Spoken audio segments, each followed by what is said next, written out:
오늘은 12월 1일 여호수아 11장 1절부터 15절까지입니다.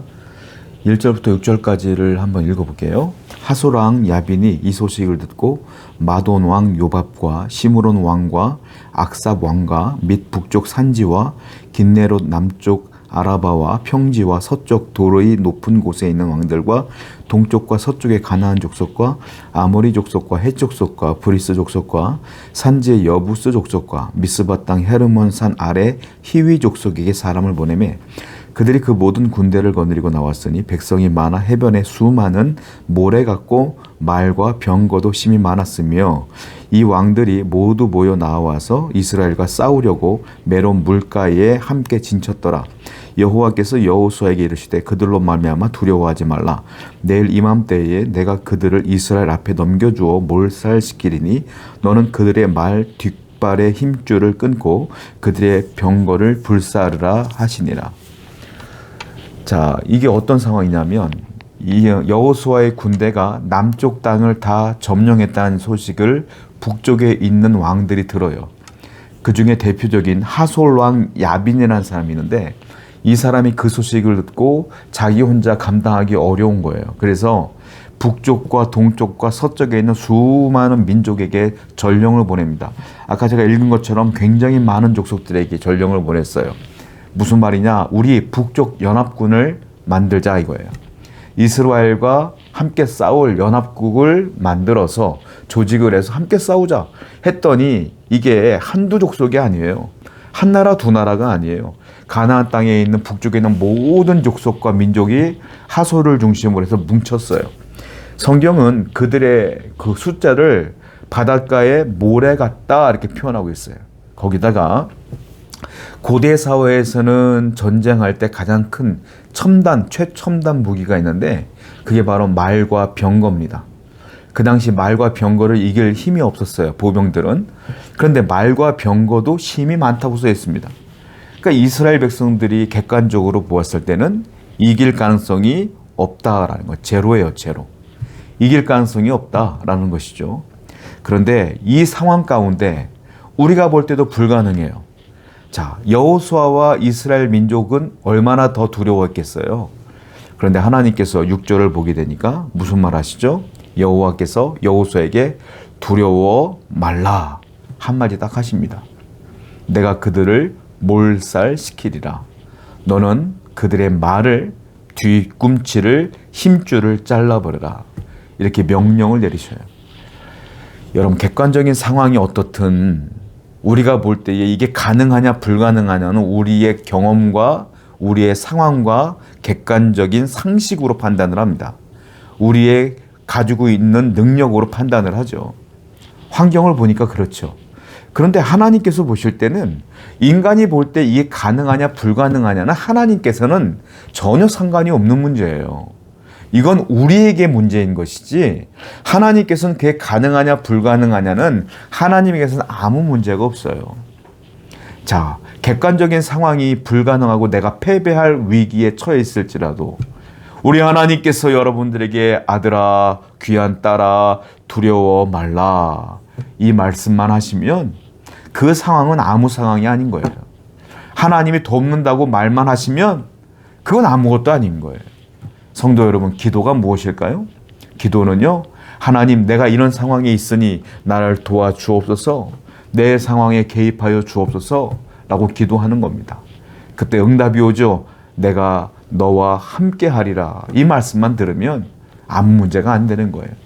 성도 여러분, 오늘도 여러분 보실 때 참 어렵고 힘든 문제가 있을지라도 하나님께 기도하심으로 힘을 내시기 바랍니다. 하나님께서 두려워 말라고 말씀하시는 순간 그 문제는 더 이상 문제가 아니게 되는 거예요. 오늘도 하나님 말씀을 듣고 위로 얻고 힘을 얻는 여러분 되기를 축원드립니다. 9절 볼게요. 여호수아가 여호와께서 자기에게 명령하신 대로 행하여 그들의 말 뒷발의 힘줄을 끊고 그들의 병거를 불로 살랐더라. 자, 결국은 여호수아를 하나님의 도우심으로 승리하게 돼요. 그런데 하나님께서 왜 여호수아를 도왔는가가 이유가 9절에 나오고 11절부터 15절까지 나와요. 이건 11절부터 15절은 너무 길기 때문에 여러분들이 스스로 한번 읽어보세요. 제가 9절만 보시면 이런 거예요. 여호수아가 여호와께서 자기에게 명령하신 대로 그들의 말 뒷발의 힘줄을 끊고 그들의 병거를 불로 살랐더라. 하나님께서 그랬잖아요. 말의 힘줄을 끊어라. 정말로 여호수아는 말의 힘줄을 끊었고 병거들을 불살랐어요. 자, 우리가 생각할 때요, 그 말이 얼마나 아깝습니까?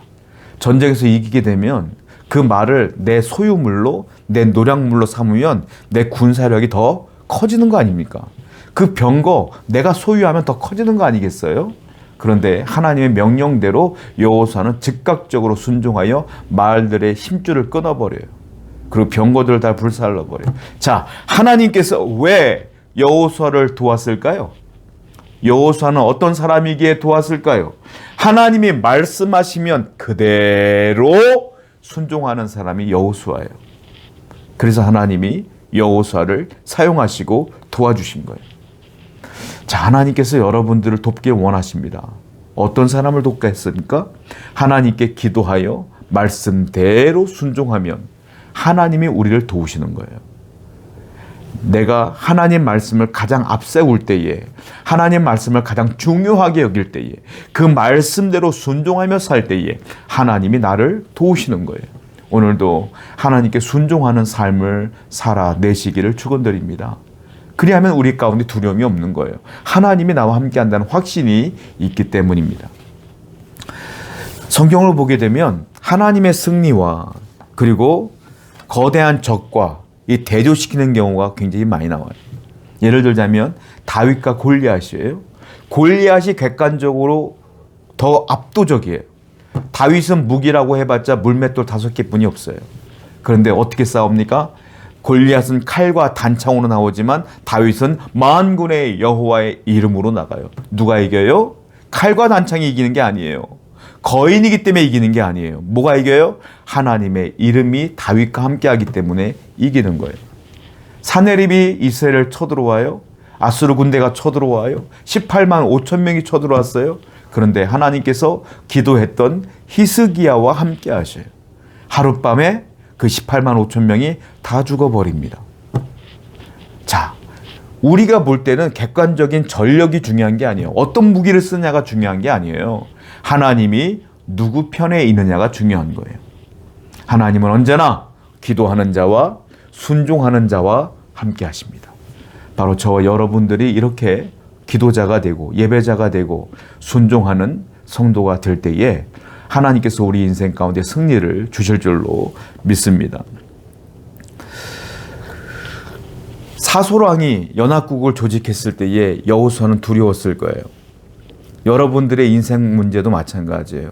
살다 보면 재정의 문제도 만나고 인간 관계의 문제도 만나고 내가 무엇을 해야 될지 어디로 갈지 몰라서 난감할 때도 있을 거예요. 자, 그런 모든 두려움 가운데 하나님께서 여호수아에게 두려워 말라 했던 것처럼 오늘 여러분들에게 하나님께서 두려워 말라라고 말씀하시면 능히 이기고도 남지 않겠습니까? 오늘 힘들고 어려운 그 난관 가운데에 주저하고 있는 여러분, 기도하세요. 기도하시고 하나님께서 두려워 말라라는 말씀을 듣고 확신에 거하는 저와 여러분 되기를 축원드립니다. 기도하겠어요.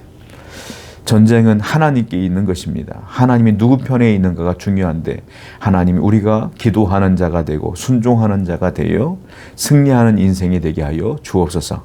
예수님의 이름으로 기도드렸습니다. 아멘.